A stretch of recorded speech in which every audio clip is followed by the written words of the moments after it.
কেমন আছেন ভাইজান? আলহামদুলিল্লাহ। আপনাদের এই এলাকায় আমরা আসলাম, আসলে এই এলাকার এই জায়গাটার নাম কি? এই জায়গাটার নাম হচ্ছে আপনার টিপুনগর আসুরায়। কৃষ্ণনগর নামে এটা প্রসিদ্ধি পেয়েছে বা পরিচিত। আচ্ছা, আপনি তো এই এলাকার স্থায়ী একজন বাসিন্দা নাকি? আচ্ছা, তো এখানে আমরা এসে দেখলাম যে এই জায়গায় কোনো রক্ষণাবেক্ষণ এখন আর নাই। আগে কি কেউ রক্ষণাবেক্ষণ করতো এটা? অবশ্যই এই জায়গায় টিপুর আর মানুষ আর কি কাজবাজ করতো। নাম কি টিপু সাহেব? আচ্ছা, তার পরিচয়টা কি একটু যদি বলতেন? পরিচয়টা ওই যে আপনার এই যে জি, টিপু মনির ভাই টিপু।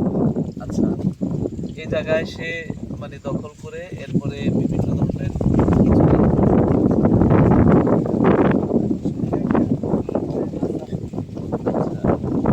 এই জায়গাটা আসলে কি তার ছিল আগে থেকে না? এই জায়গাটা আগে হ্যান্ড ছিল না। আচ্ছা, যোগাযোগ জমি মেলা আর কি ধরে জি, এরপরে আমি একটা টাকা দিয়ে ন্যায্য মূল্য না দিয়া এরপরে ন্যায্য মূল্য জোর পায় জবরদস্তি নাই। মূলক ভাবে নিয়ে নিয়েছে। আচ্ছা, ন্যায্য মূল্য পুরোটা আর কি পায় না। আচ্ছা, কিছু দিছে কিছু দেয় না, আচ্ছা, আবার কেড়ে দেয়ও না। আচ্ছা। তো এখন যে বিশাল বিশাল জায়গাটা পড়ে আছে এবং বড় বড় পুষ্করি মাছ চাষের জন্য এখানে রাখা আছে, এগুলা মাছ কারা খায়? এই মাছ মনে হয় অনেক খায় না কই আগে হ্যাঁ খাই। আচ্ছা, চাষ করতে হয় লোক দিয়ে হ্যাঁ খাই। খাওয়ার পরে অনেক গেছে গা মানে এর মাঠে লোক আছে না খাওয়ার মতো আর কি। আচ্ছা। সে এখন কোথায় আছে?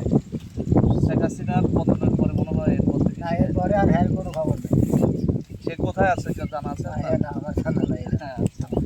আমরা এখানে ঢুকে দেখলাম বিশাল বড় বাগান, আম বাগান, লিচু বাগান, ভিতরে অনেক কিছু।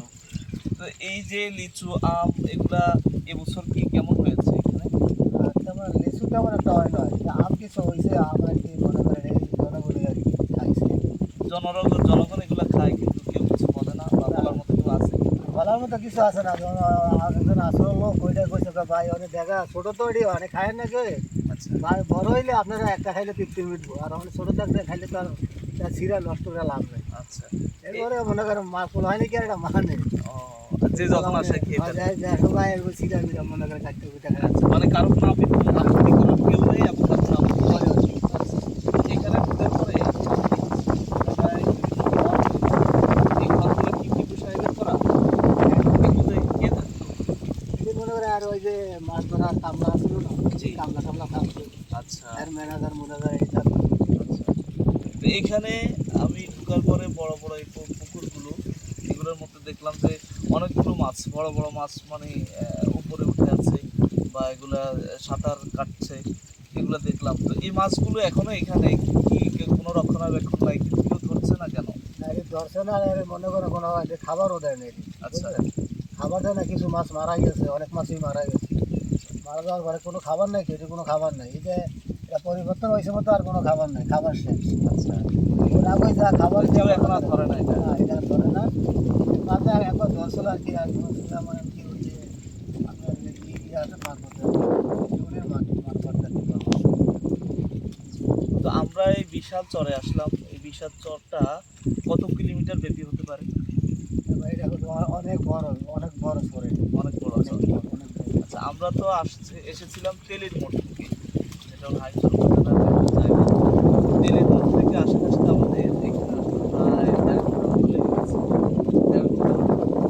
তো এই বিশাল যে সময়টা আমরা পার করলাম, আশ্চর্যজনক হয়ে গেলাম যে এত ভিতরে মানুষ থাকে, এই মানুষগুলোর একসাথে চলাফেরা এবং সার্বিক কিছুর ব্যবস্থাপনা কীভাবে হয়? তারা কি সেখান থেকে আনে না এখানে সব কিছু পাওয়া যায়? না মনে করে যে আপনারা ওপর থেকেও কিছু আনে, খালি গোলাপখানে কিছু আনে, হাঁসতে আনে কিছু, কাজ করতে না অনেক কিছু, এই চারমিলের বিভিন্ন এরিয়া থেকে আনে। মানে এখানে কি বাজার আছে এই এলাকাটাতে? একটা বাজার আছে আমি চারমিল বলে। আর মাঝে মাঝে মনে হয় বিভিন্ন দোকানপাটও আছে মাঝে আছে, মাঝে। অনেকে আছে। আচ্ছা, তা আপনার কোনো আত্মীয় স্বজন কি এখানে আছে বা আপনি কোন জায়গা থেকে এখানে এসেছেন? আমি আসছি মনে হয় হাঁসুর থেকে, আমরা আগে হাঁসিরা লোক ছিলাম, আচ্ছা, আমরা হাঁসুর থেকে আসছি। আচ্ছা। নদী বাহিয়ে আপনার কোনো আত্মীয় স্বজন এখানে আছে? অবশ্যই আছে, ও আত্মীয় স্বজন আছে। আত্মীয় স্বজন আছে। আপনার ছেলে কয়জন? আমার ছেলে হয়েছে 2জন। ও, আপনারা এখানে থাকেন, অনেক মানুষই দেখলাম এখানে থাকে, বিভিন্ন ধরনের ঘর বাড়ি রয়েছে, অনেকজনের বসতি এখানে। তো এই মানুষগুলোর জীবিকা নির্বাহ কিভাবে হয়, বা তারা তাদের আয় রোজগার কিভাবে হয়? এই আয় রোজগার মনে করেন এখানে তো তেমন একটা আয় রোজগার নাই। জি। মানে কিছু গৃহস্থী করে, গৃহস্থী করার পরে মনে করেন কিছু গরু বাছুর হয়, যার আছে নাই, যার আছে ভালে আর যার নাই আর কিছু বর্গা নিয়ে বলে, এইভাবে আর কি মনে করেন চলে। আচ্ছা, তো এখানে আমি দেখলাম জায়গায় জায়গায় গরুর পাল, অনেক গরু একসাথে সেগুলো ঘাস খাচ্ছে এবং কেউ কেউ সেগুলোকে চড়াচ্ছে। তো এই গরুগুলো কি তাদের নিজস্ব, নাকি কেউ তাদেরকে দিয়ে পালাচ্ছে? কে নিজস্ব আছে, আবার কে মনে করেন কে কে আইনা বর্গা আমরা কি আর কি বর্গা। জি। আপনি তাহলে আপনার টাকা আছে, আপনি দিলেন আমার কিনে, আমরা কিনে বর্গা, ওটা লাভ হইলে আপনিও নেন আমিও নেই। ও আচ্ছা, বলার চেষ্টা করি। বর্গা। তাহলে তো মনে হয় এখানে অনেক খাঁটি দুধ পাওয়া যায়, এবং কলা গাছ দেখলাম অনেক, এবং বিভিন্ন ধরনের আরো ফল ফলাদির গাছ দেখলাম। সবকিছু মিলিয়ে মনে হয় প্রাকৃতিক অনেক জিনিস এখানে পাওয়া যায়। হ্যাঁ পাওয়া যায়। আপনারা মনে হয় বাহির থেকে বেশি একটা কিছু আনা লাগে না? না, বাইরে থেকে আপনাদের আমার কিছু বেশি আনা লাগে না, আমাদের দেশে চাষ করি আমরা, তাই তাতে আল্লাহ দিলে মোটামুটি আচ্ছা, ওইভাবে দিন চলে যায়। চলে যায়, আল্লাহ আল্লাহ নিয়ে যায়। আচ্ছা, বেশি একটা কিছু কেনা লাগে না। কেনা লাগে না। মানে প্রত্যেকেই কেমন যেন স্বাবলম্বী, তাদের নিজেদের জিনিসপত্র নিয়ে স্বাবলম্বী, তাদের অভাব অনাটন বেশি একটা থাকে না। থাকে না, আবার আছে ভিতরে মনে হয় কিছু লোক আছে, যেমন নাই কেমন কোনো কথা নেই, এর ভিতরেও আছে। আছে, আচ্ছা, যারা সেটা কম আছে, আর কি, একটু কম। কিন্তু নিজেদের জিনিসপত্র দিয়ে নিজেরা দৈনন্দিন তাদের হ্যাঁ। জীবিকা নির্বাহ করে। যার একটু বেশি আছে আর কি, আর কিছু লাগে না, আর যার একটু কম আছে আর কি লাগে। আচ্ছা, তো আমি এখানে দেখছি বিশাল বড় বড় পুকুর। এইগুলো কিভাবে সম্ভব হলো এগুলো কাটা? এগুলো কি কেটেছে না এইভাবেই ছিল? না এদিকে একটা আছে, এই মনে করেন আপনার ওই যে গাড়ি আছে না, জি, ভিখু। দিয়া আচ্ছা দিয়া পরে আমরা ওই যে মাইনা দিয়া দিয়া কাটে রেখে এই উপরে নিয়ে আড়াইছে গাড়ি। আচ্ছা, সেই সকাল 10টায় বা 11টার দিকে আমরা এখানে এসেছি। আসার পরে অনেক ঘুরলাম, অনেক ঘোরার পরে অনেক ভালো লাগলো। বিশেষ করে বিভিন্ন ছায়ায় বসে এই প্রাকৃতিক যে আবহাওয়াটা, সুন্দর বাতাস এবং ছায়া, পাশাপাশি অনেক সুন্দর মৃদু বাতাস, এবং মাঝে মাঝে দেখি বিভিন্ন পশু, বিভিন্ন পাখির বাসাও মাঝে মাঝে আছে, দেখি। হ্যাঁ। তো মানুষের আনাগোনাও আছে মাঝে মাঝে, যে কৃষিকর্ম করে খায় এমন মানুষগুলোকে দেখলে আসলে মনে হয় যে আসলে তারাই প্রকৃত মানুষ, এবং তারা খেতে খাওয়া মানুষ। আমরা তো থাকি অনেক দূরে, আমি ঢাকাতে থাকি, যার কারণে এই পরিবেশটা অনেক সুন্দর লেগেছে। আমি এসেছি শাহরাস্তি থেকে, চাঁদপুর শাহরাস্তি থেকে। শাহরাস্তি থানা থেকে, শাহরাস্তির নাম শুনেছেন? আমি শাহরাস্তি থেকে এসেছি। আমার নানা শ্বশুরের বাড়ি হলো হাইমচর, আলগি বাজারের পাশেই। তো পরে আমার মামারা সহকারে আরও কয়েকজন, আমার ছোট ভাই সহকারে আসলাম। ওনারা বললেন যে এখানে অনেক সুন্দর জায়গা। তা আসলেই সুন্দর, ঘোরাঘুরি করলাম, সেই সকাল থেকেই ঘোরাঘুরি। পেটে কিছু এখন পর্যন্ত বেশি একটা যায় নাই, হালকা পাতলা গিয়েছে, কিন্তু আমি যে ক্ষুধার্ত, আমরা যে কজন এসেছি সেটা মনেই হচ্ছে না। এত সুন্দর পরিবেশ, এত সুন্দর একটা আবহাওয়া। কিন্তু আমার মনে হয় এই জায়গাটা যদি আরেকটু ভিতরের দিকে হতো, আরেকটু মানে গ্রাম ঘেঁষা বা এলাকায় যদি হতো, তাহলে আমরা এখানে এত সুন্দরভাবে বিচরণ করতে পারতাম না। যেহেতু একটু ভিতরে হয়েছে, মানে নদী থেকে একটু ভিতরে, প্রায় 1-1.5 ঘন্টার রাস্তা তেলের মোড় থেকে, হাইমচর থেকে, এই কারণেই এই সুন্দর পরিবেশটা ভালো করে উপভোগ করতে পেরেছি। মানুষের আনাগোনা যদি বেশি হতো এখানে, মহিলাদের আনাগোনা যদি বেশি হতো, তাহলে কিন্তু এখানে এত সুন্দরভাবে সময় দেওয়া সম্ভব ছিল না। তো আপনাদের এই এলাকাটা আমাদের অনেক ভালো লেগেছে। যদি কখনো সুযোগ হয় আবার আসবো ইনশাল্লাহ, আপনারও দাওয়াত রইল, আপনি ইনশাল্লাহ যাবেন আমাদের এলাকায়। আমরা ইনশাল্লাহ যাই, তো আমরা কালীখোলা হাইসর যাই। ও ওখানে আমার একটা ছেলের আবার মাদ্রাসা পড়াই, আচ্ছা কালীখোলা আলগি বাজারে এনো। আচ্ছা, তো অনেক সুন্দর এই ইয়ের গাছগুলো, যদিও আম গাছগুলো মোটামুটি বড় হয়েছে, আম ধরেছে, কিন্তু নারকেল গাছগুলো এখনো একটু ছোট, নারকেল ধরে না। এখনো নারকেল ধরে নাই। তা আপনার কি মনে হয়, যদি অন্য কোনো দল ক্ষমতায় আসে, তখন এই জায়গার কর্তৃত্ব কে নিতে পারে, বা এটা পর্যবেক্ষণ কে করবে, রক্ষণাবেক্ষণ কে করবে? এটা জল ক্ষমতা আইলে মনে করেন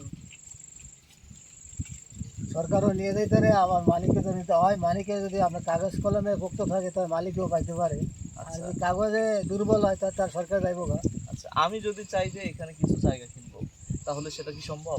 না, আমি অনেক সম্ভব বলবো যে মালিকের তো কিনতে পারেন, এখানে যে আবার একটা মালিক আছে।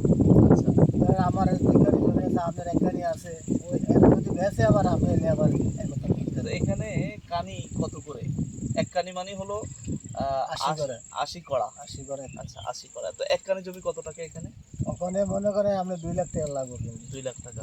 দাম তো কম। এখানে কি জায়গার দাম দিন দিন বাড়ে নাকি না, ওখানে স্থির বাড়তে আছে, থাকে? ওখানে বাড়তে আছে। ওই যে মানুষের সমাগম ওখানে বেশি। মানুষ একটু বেশি, সব ওই নদীর চারটে আইছে, ভাঙ্গে আইছে।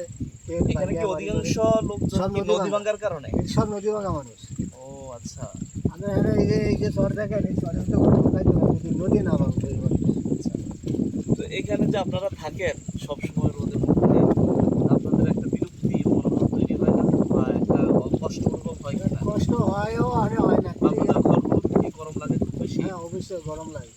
গরম লাগে। গরম লাগে। এই বাতাসের কারণে কি গরমটা কম লাগে না? বাতাসের কারণে লাগে বা একটু কম লাগে, কিন্তু গরম লাগে। গরম লাগে। ঘরের ভিতরে গরম লাগে। গরম ভিতরে গরম লাগে, বাতাস আর রাতের বেলার আবহাওয়াটা কেমন? রাত্রেবেলা আমার আবার বেশি আসে, কোনো আবার কম আসে। এবং কম আসে আসবে আমার একটু সমস্যা হয় আচ্ছা ওই গরমে। শীতকালে কেমন এখানে? শীতকালে মোটামুটি হলে কেমন, মোটামুটি মধ্যম আর কি শীত। এমনি শীত কি বেশি লাগে না এখানে? তেমন একটা বেশি তেমন পড়ে না। ঝড় তুফানের সময় আপনাদের ঘর বাড়িগুলো কখনো এমন হয়েছে কিনা যে উঠিয়ে নিয়ে গেছে, বা আপনাদের চাল উড়িয়ে নিয়ে গেছে? আর নিচে ওটা অনেক আগে নিচে আরো মনে করেন আরো আগে নিচে অনেক 2 বছরের কম দেয় অনেক। কম হয় অনেক। আচ্ছা, ঝড় তুফানের সময় আপনাদের কি খুব বেশি আতঙ্কিত হওয়া লাগে যে ঝড় আসতেছে, বা আপনারা যখন সংবাদ পান হ্যাঁ, যে একটা অবশ্যই। ঝড় আসবে, ঘূর্ণিঝড় আসবে, তখন কি আপনারা খুব আতঙ্কিত হ্যাঁ, থাকেন? সকালে আতঙ্কিত থাকি, আল্লাহর উপর নির্ভর দিয়ে যে যা করে আল্লাহই করুক। আল্লাহ ছাড়া তো আমাকে জ্ঞান নেই গরিব মানুষের। আচ্ছা, তবে মানে ঘর বাড়ি বেশি দূরে হওয়ার কারণে মনে হয় যেন আপনাদের পারস্পরিক যোগাযোগটা কম। একটু কম আর কি। নিজেরা নিজেদেরকে নিয়েই চলা লাগে, পরিবার নিয়েই চলা লাগে। অসংখ্য অসংখ্য ধন্যবাদ, আপনি সময় দিয়েছেন আমাদেরকে। দোয়া করবেন। তাহলে আপনিও দোয়া করেন। আপনারা আসেন, আমি আগে দেখিনি আপনাকে, দেখলাম ও বাসায় নিয়ে দেখে দেন একটু ঘুরে এগারে, সময় নেই দেখতে পারবো। ধন্যবাদ, দোয়া করবেন। ইনশাল্লাহ আবার আসেন, আসলে আমার দেখে